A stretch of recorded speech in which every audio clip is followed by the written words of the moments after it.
Welcome back, everybody. This is our first 30 for 30.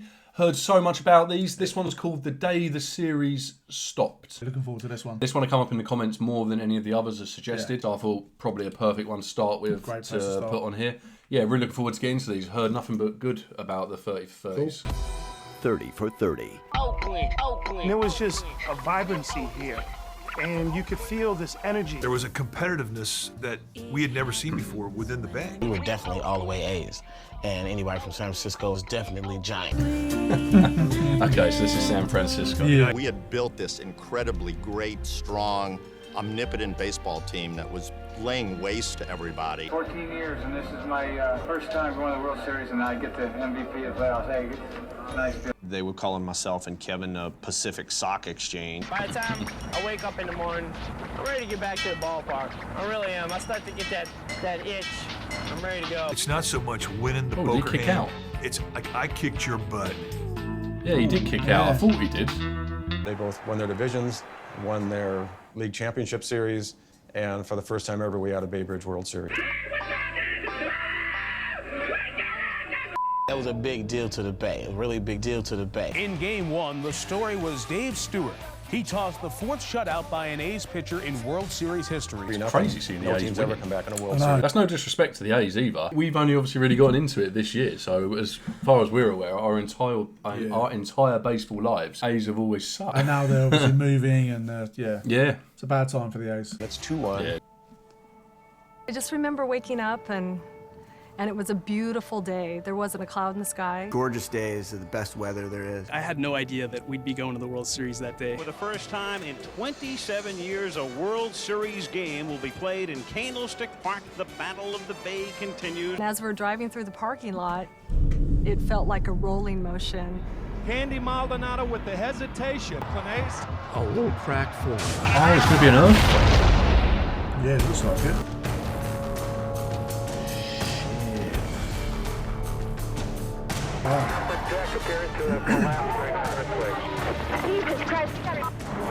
Oh! I've been doing this work for 40 years, and my first thought was, are they going to continue the game? All the fans were looking down at us from the second deck, and they were like getting into it. We will, making fun of it. We're gonna win now. Can't go wrong with an earthquake in San Francisco. And once it stopped, they started chanting, play ball, play ball.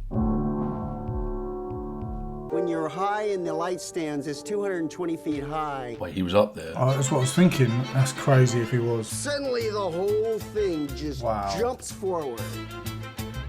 I'm holding on for dear life. The whole thing is moving forward and coming back. I was sure I was gonna die. Finally, it stops moving. I couldn't deal with that. I hate heights. I'm quite tall, so every time I look down, I get scared.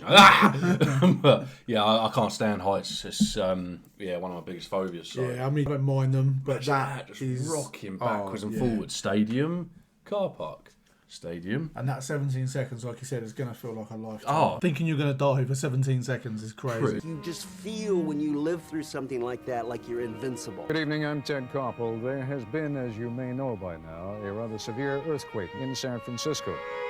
The corner of Jefferson and Divisadero, you can see this building is collapsed. They don't know if people are still in there. It's been a frightening scene here. As you can see just below me is where this crack in the Bay Bridge occurred. We're down. Everything's down. Relax. We're down. Surely they can't restart. Well, folks, that's the greatest open in the history of television, bar none. Oh, they're joking about it because obviously to them everything's looking all right. Northern California has just suffered its most severe earthquake since 1906. You can imagine they wouldn't know how severe it is in the stadium. No, because everything looks all right. All the players all right, fans. No one was probably looking at that one guy swinging for dear life up top. What's going on here then? There are some injuries. Oh, there are injuries. We are feeling a shock right now. That shaking in your picture is being amplified by the tremor that has just gone through the top of the stadium. The difficult part was you're so wrapped up and involved in trying to win something, and then life kicks in. Do you know the extent of what's happened so far? No, not all I have at this point is I talked to our operations center. They say that there is a building with partial damage at 6th and Brandon. Sounds like the damage then is actually quite limited compared to what it could have been. One thing that's hard to comprehend for us is we don't really get these events in England. The biggest storm the event that this country has ever had, or certainly in the last century, is 1987. I know you're going to say 87. Yeah, there was a hurricane that hit in 87, and how many years ago is that? 35 years 35. ago? I was 2 years old. 36 years ago. I was 2 years old. My mum said She I remember it well. Yeah, it's hard. We don't really see a lot of this. I don't know how much information that police officer has that he's relaying to them. I don't know if he knows about, because he's sort of downplaying it, isn't he? Yeah, I don't know if he knows about the buildings that have collapsed. Yeah, this sounds like it's just the one building almost, and the bridge, and the stadium's got a few cracks. So, but if that's accurate, this game's not carrying on. I mean, it was really upsetting. A picture from Connecticut, they're going to roll it, of what has now occurred within the last several minutes, and there it is in my. Quite obvious that this is not it never has been a baseball story. It is much larger. You're starting to get the gravity of the situation. No, it can't be that bad. Major injury accident, Cypress and West Grand. They're advising major. The pickup is just completely out of control. Then, I'm telling you, it was just a huge boom. My truck was crushed down to 22 inches. Everybody else was killed. There was no survivors in that area. It was so loud. I can't describe how loud it was. Oh, that's pretty frightening. We put together a team of... Not seeing him earlier on when he came on, I did think, did they just interview a doctor?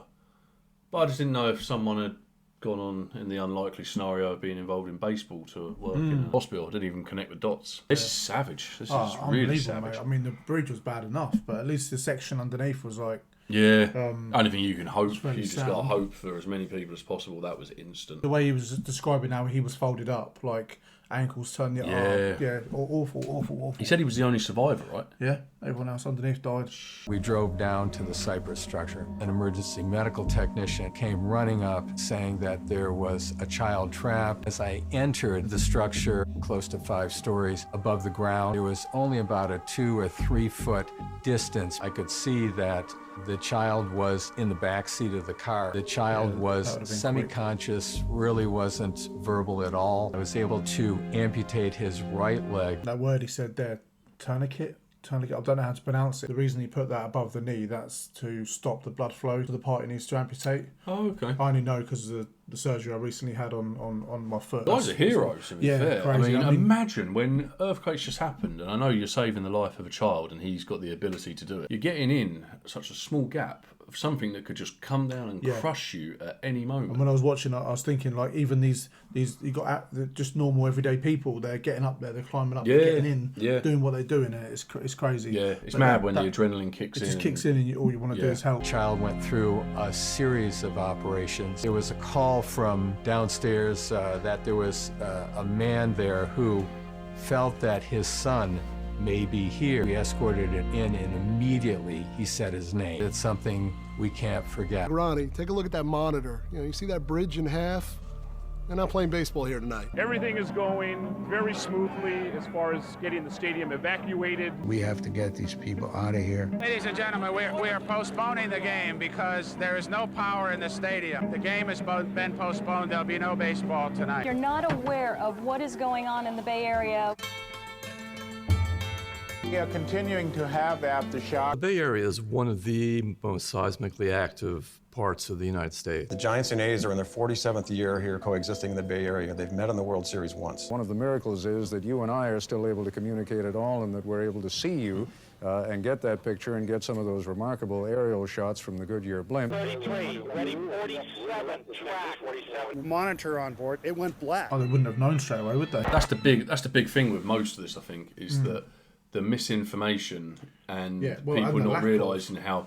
Yeah, I think the fact it was such a blackout and nobody had ways of communicating. Little things are filtering through. Yeah, you got a firefighter who's attended a property on fire, relaying that to someone. That's then probably getting back to the stadium. Yeah. Oh, the house is on fire. Drip feeding that information. Being drip fed in. Yeah, I don't think anybody realised the magnitude of it, and because not everybody had a mobile phone glued to their forehead at the time. They didn't have the connectivity we have these days. No. How much fuel you got, John? And I said, well, I'm good for at least 10 hours. I was an eyewitness to this from a vantage point that most people, almost everybody, would not have. We hope to play the third game here, but we obviously have to check the stadium and be sure there's no damage. You know, when you're out in the open, it doesn't feel like it's that bad. I didn't think it was that bad, but it turns out to be a devastating earthquake.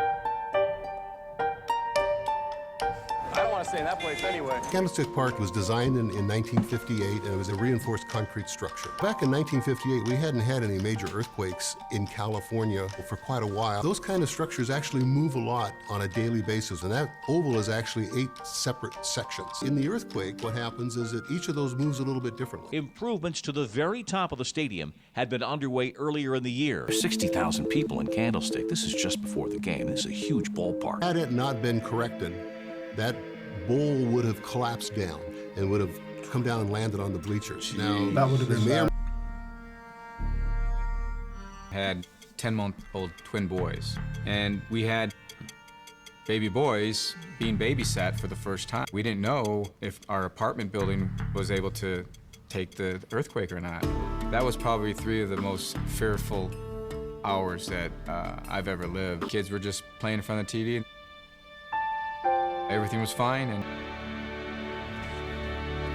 I was working as a freelance photographer for the Sporting News. I remember just throwing some rolls of film in my camera bag, getting in my car and driving down to the Cypress. In this situation, that was impossible because there was just not nearly enough emergency personnel to deal with the situation. Hours had gone by, and people had climbed up there and then looked inside and then kind of left. I was just kind of waiting to I didn't know what it was going to be like. Everybody talks about it. Hey, there's a guy that's alive in a car up there. There was a group of them that I saw that were talking briefly, and I knew that they were talking about my son. They did find him. When family shows up, it's all good. Everything is okay. There was ordinary people who were doing extraordinary things.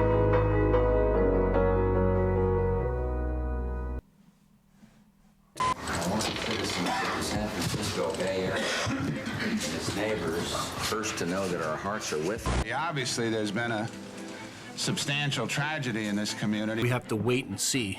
You never, as a professional baseball player, you never have more than a day or two. All of a sudden now, we're in the middle of the World Series, Game 3 of the World Series, and we're on hold.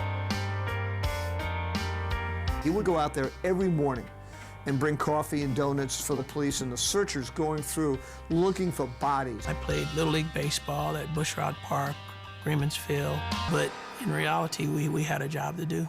We are going to play at Candlestick starting Friday night. Back at Candlestick? Yeah. So 5 days after. 10 days later. Yeah. Baseball, soon. For me, has always been America's favorite pastime. Do you want to go? Well, it might be too soon for a lot of people, but then we know that sport. Yeah, sport will always continue. Well, look at what happened. This is really left field, random. Look what happened with the Ariana Grande concert, the Manchester bombing. Yeah. She was over doing the benefit concert almost immediately. It felt like it may have been a week or 2 weeks Something later. like that, So really soon. Taking everything aside that's happened, I don't even know if I want to be in the stadium. The cracks and everything else. Just thinking about like the concert brought people together again, brought the city together. This region moves on and moves ahead. Now there was an entirely different motivation. That's big.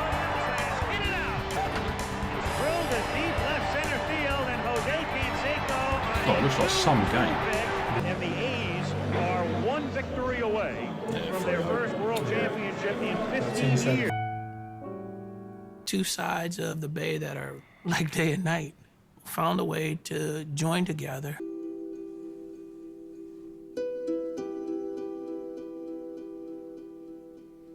Yeah, I didn't expect that to probably be that's by far and away the most emotional watch yet. I didn't expect that. Yeah, no, that was God, that nearly got me. And like I say, I'm not really the emotional type. Quite poker faced. Yeah, no, that was very, very emotional, and like you, definitely was close to getting me that one. But I get quite emotional with things like that anyway. But that was just crazy. It was really well put together, to be fair. Amazing. It was a great watch, even if the subject matter was quite emotional. If all the 30s are going to be that well put together and edited and storylines like that, then I think we're all in for a treat. That's some start. Let us know your thoughts down in the comments. We really hope you enjoyed, and we'll see you on the next one.